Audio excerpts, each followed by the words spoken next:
श्री स्वामी समर्थ मैत्रिणींनो, सविता किचनमध्ये तुमचे स्वागत आहे। आज आपण बनवणार आहोत ज्वारीच्या पिठापासून खमंग तिखट पुरी।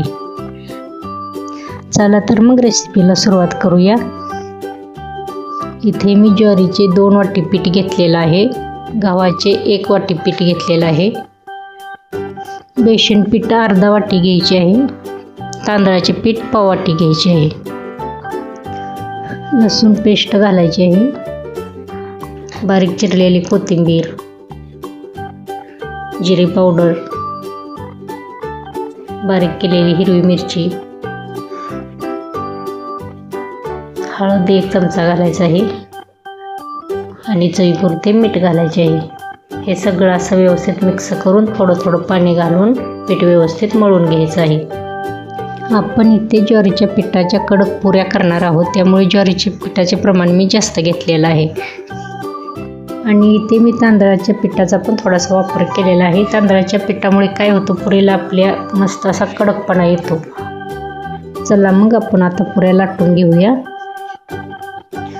ज्वारीच्या पुऱ्या करत असताना थोडंसं अलगद हातानं चपाती लाटून घ्यायची, कारण यामध्ये ज्वारीच्या पिठाचं प्रमाण जास्त असल्यामुळे लाटताना साईडनं थोडंसं चिरतं, त्यामुळे थोडंसं अलगद हातानं लाटून घ्यायचं अजात। ज्वारीच्या कडक पुऱ्या आपण बनवत आहोत। तुम्हाला सांगते, ह्या पुऱ्या महिनाभर जरी डब्यात राहिल्या तरी अजिबात खराब होत नाहीत, किंवा आपण बाहेर कुठं प्रवासाला जात असाल, संग आपल्याला काही खायला करून न्यायचं असेल तर आपण अशा पुऱ्या करून घेऊन जाऊ शकतो, कारण ह्या पुऱ्या अजिबात खराब होत नाहीत। किंवा आपली मुलं हॉस्टेलला असतील तर त्यांना खाऊ म्हणून आपण अशा पुऱ्या बनवून देऊ शकतो, कारण आपल्याला टेन्शन राहत नाही की पुऱ्या खराब होतील की काय असं, आणि खायला सुद्धा खूप खमंग आणि कुरकुरीत लागते। आणि आमच्याकडे सर्वांना अशा कडक पुऱ्या खूप आवडतात, त्यामुळे मी नेहमी अशा पुऱ्या बनवत असते। हे पहा, पुरी आपली बनवून झालेली आहे। आता आपण तेलामध्ये तळून घेऊया। ज्वारीच्या पिठाच्या पुऱ्या गव्हाच्या पिठाच्या पुऱ्यांप्रमाणे असं टम्म फुगत नाही।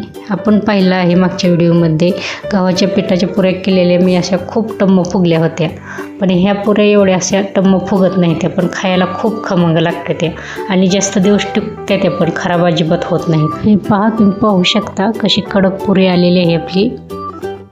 आपण राहिलेल्या पुऱ्या पण आता तळून घेऊया।